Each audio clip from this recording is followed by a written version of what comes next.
Hello and welcome to my channel. I am Andrea and this is Beyond the Pink Door. So today I am making a toaster sweater. It's a Sew House 7 pattern. So this is the toaster and I am going to do a sew along. So it's a lovely simple pattern. I think it's a great pattern if you're a beginner and you want to make a sweatshirt. It's got a band on the bottom, it's got cuffs, it's got a collar, and it's got a funnel neck. So loads of things to learn, and I've made a few for my daughter Keris and she really loves it. So I've looked at the sizes and I've decided that I'm going to make a size medium.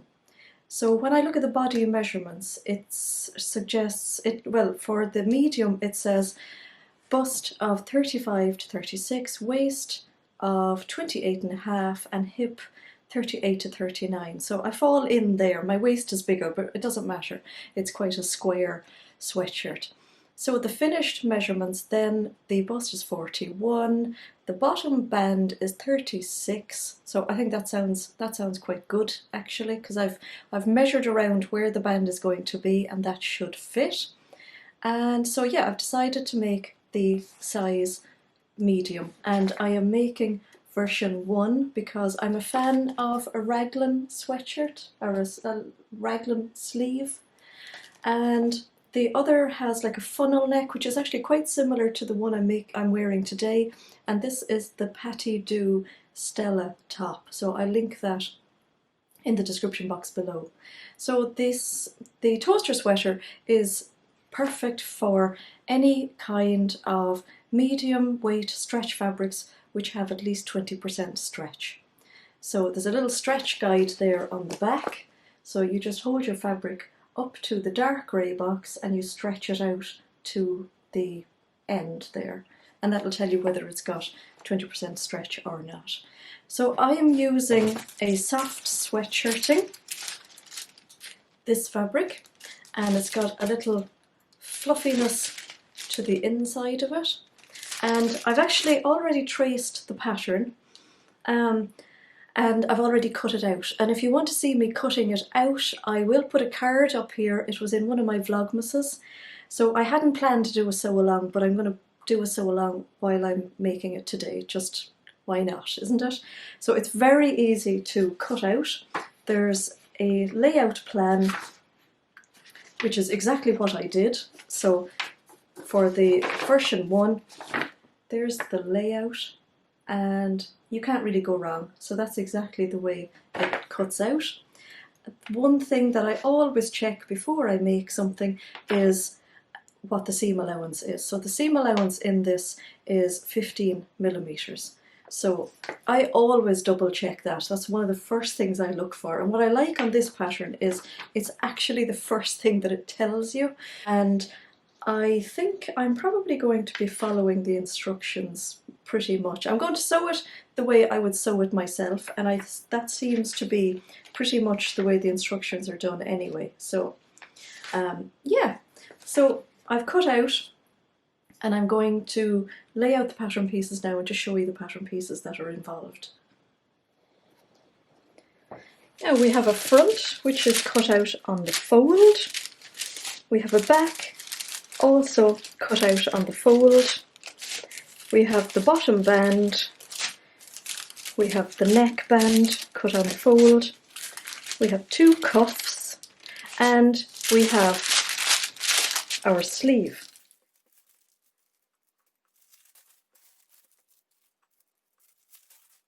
So I'm going to start with the front.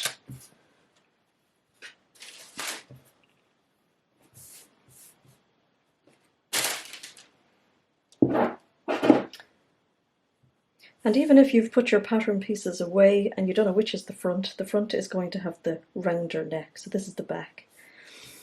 And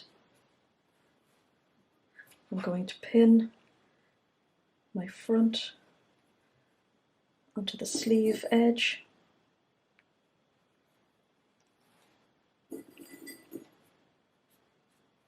You can use as many or as few pins as you like.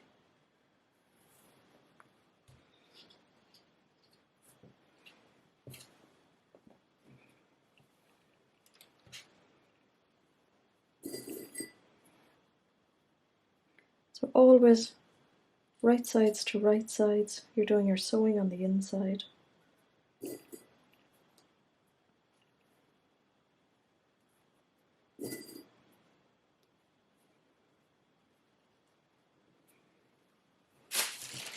So there you can see it coming together already. So this is the sewing machine that I have. It's the Husqvarna Viking, and here is my control pad for my stitches, and my zigzag is underneath number 5. So this shows the length of my stitch and this shows the width of my stitch. And what I'm tending to do now lately on sewing any stretch fabrics is I'm going with 3 here and I'm making the width 1.5. So basically the length is twice the size of the width. And I've got a stretch needle in my sewing machine, and I know it's stretch because that's all I've sewn with recently is stretch. And then down here you can see this shows my seam allowance. So over to here is 1.5, so I'm going to sew with the edge of my fabric there to 15 millimeters, 1.5. So I'm going to sew my 2 seams. I'm going to backstitch at the beginning and the end, and I'm going to try and not have my concentration face going on.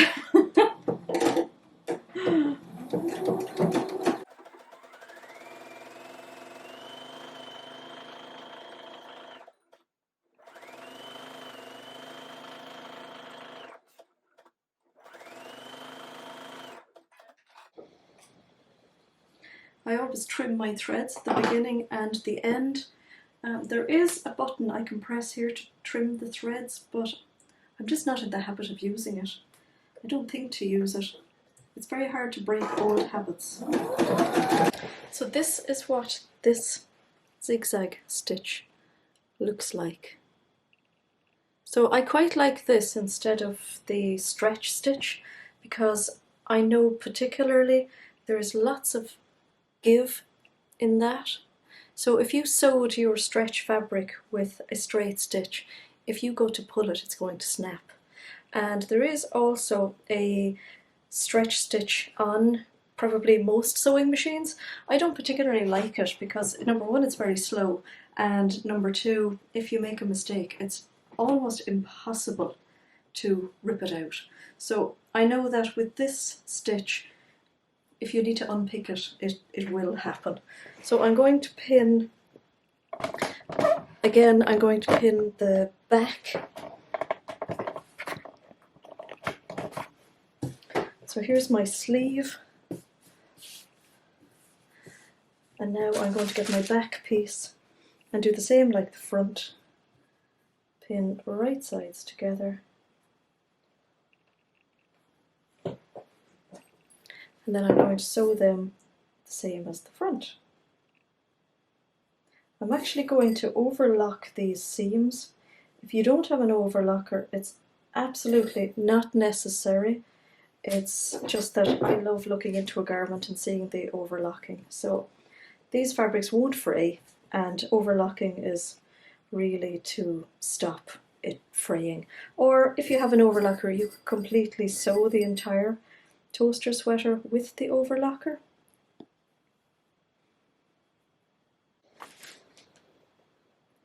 So this is how it's looking. So it already looks like a sweatshirt. There we go. And I've ironed the seams over into the sleeve. So I like to iron as I go. Again, it's a habit I got into years ago, where as soon as the sewing machine goes on, the iron gets switched on as well. And again, old habits die hard. So the next thing to do is, this is the neckband piece. So this is cut out on the fold. And what has to be done next is, it's folded like this, right sides together, and again with the 1.5 centimeter seam allowance, I'm going to sew down there. Now here we are. There's our seam, so we're going to fold it in half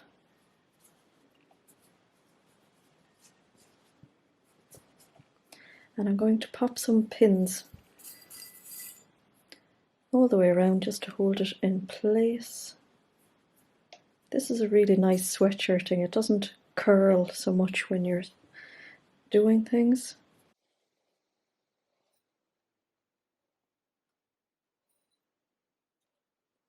So what I'm going to do is I'm going to find the center point of it. So I know that this is one center point. That's going to go to the back. That's where the seam is. So I'm just folding it in half. And I'm actually going to move that pin just to show me where the center front of the neckband is. That's my iron heating up, just in case you're wondering what the noise is. And I'm also going to find the center point of the front here. And I'm going to put a pin there. And I'm going to find the center front, or the center back, and put a pin in place too.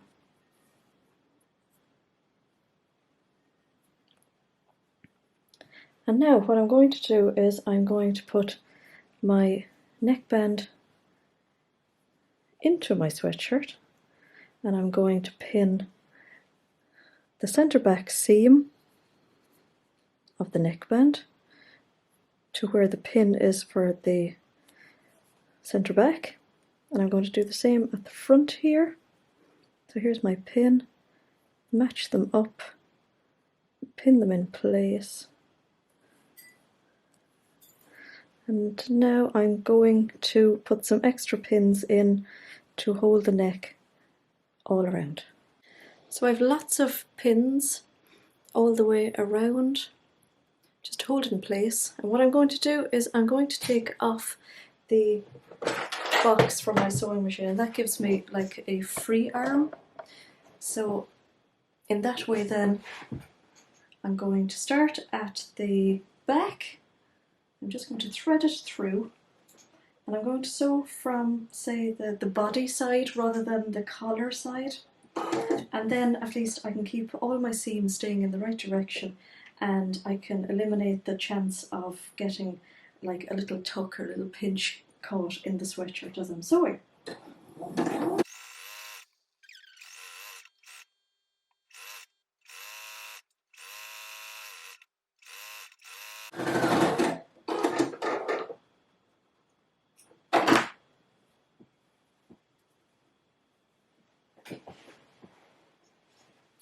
There we go. Now I'm going to overlock around it. Again, as I say, it's not necessary, it's just me. Oh, it's coming together really fast. That's how it looks now. What I'm going to do now is sew this seam. So I'm going to pin my underarm seams together, just they line up, and my side seams, and I'm going to start on one end and sew all the way to the end. So I'm going to do that on both sides.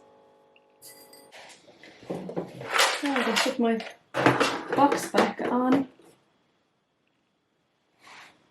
and sew these two seams. There we go. I'm going to do the bottom band next. So again, it's like doing the neckband. Pinning the two short sides together.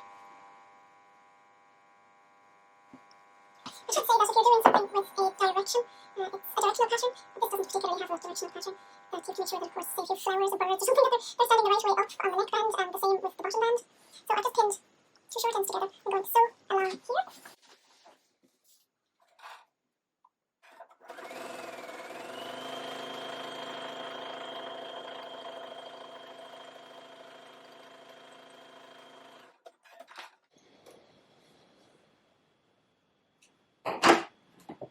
And in the same manner as the neckband,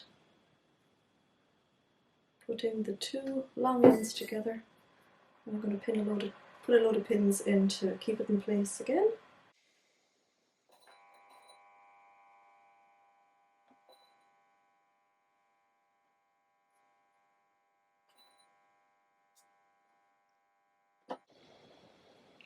And like the neckband, I have one seam, and then I'm folding it in half to find the corresponding halfway mark. So there's my bottom band ready to go on. And again, it's the very same as putting on the neckband, but it's very handy this time because we have the two side seams. So pop the band into the sweatshirt, and again I'm going to sew from the sweatshirt side, so I'm putting a pin together to pin the band together and the seam, side seam together, and the same over this side. And then I'm going to move the pins from the band to pin the 3 layers together. So I'm going to start at a side seam and sew around. Now here is the only part that I think on this sweatshirt can be a little bit tricky to get your head around. So this is these are the cuffs, and as you can see there's a funny little shape on the side of them. And so here are the cuff pieces, and what we do is we bring the 2 shaped sides together and pin in place.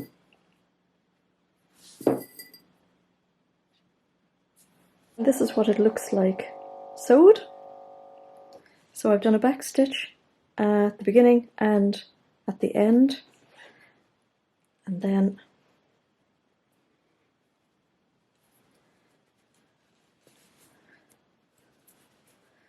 fold it like that, and push your seams to the one side. Just give them like a little wriggle. And again, no more than the neckband and the bottom band. Pin them together. You can see that I haven't overlocked those seams on the inside because there's absolutely no need. They're sandwiched inside. Now I'm going to find my center point again, there. Get my sleeve. Again, here's my center point, and I'm going to pop my cuff. Might be a good idea to actually try the sweatshirt on now at this stage and check that it's the right length.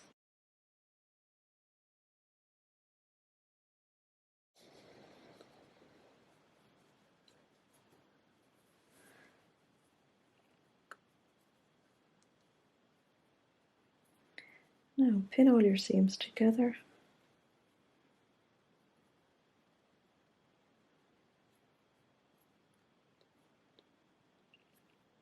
Now what I'm going to do at this point here is I'm going to push the seam of the top one side and the double seam of the cuff another way, just so there's not a big thick lump there for the sewing machine to sew through. And I'm going to see, can I take off my free arm and slide that through like I did with the neck. I'm not actually sure, it may not fit, but we'll try. I've tried and it won't fit on the free arm, so I'm going to sew on the flat. Now I'm just going to iron the seams, and I'm going to iron them from the inside, and I'm going to iron the seam going up into the sweatshirt from the cuff, and the same on the bottom band, and then I'm going to try it on. So here she is. I really like it. It's a lovely length for me, just really nice. Fits lovely around here. I actually feel like the fit is just about perfect. Possibly I could shorten the sleeves a little bit, but I love this long cuff. I think that's really nice. I like the neckband. I love something that keeps me warm, so that's really nice. So I suppose if you didn't like one too high, you could fold it down. Folds really nicely. feels really cozy on, feels lovely and comfy, and that didn't take long to make at all. So there we go.